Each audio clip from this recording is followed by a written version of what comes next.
یا تو ہم نے حضور کی دعوت کو قبول کر لیا ہے یا نہیں کیا۔ اللہ یا تو ہماری زندگی کی منزل ہے یا نہیں ہے، یا ہم صراط مستقیم پر چل رہے ہیں یا نہیں چل رہے، یا حضور کی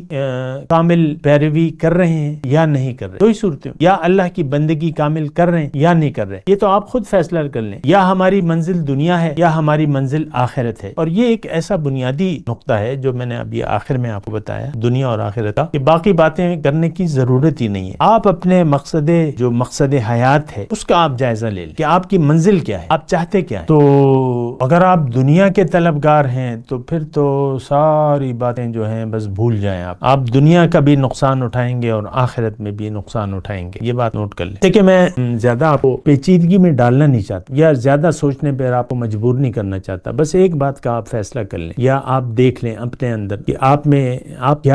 کون ہیں، آپ اللہ والے ہیں یا دنیا والے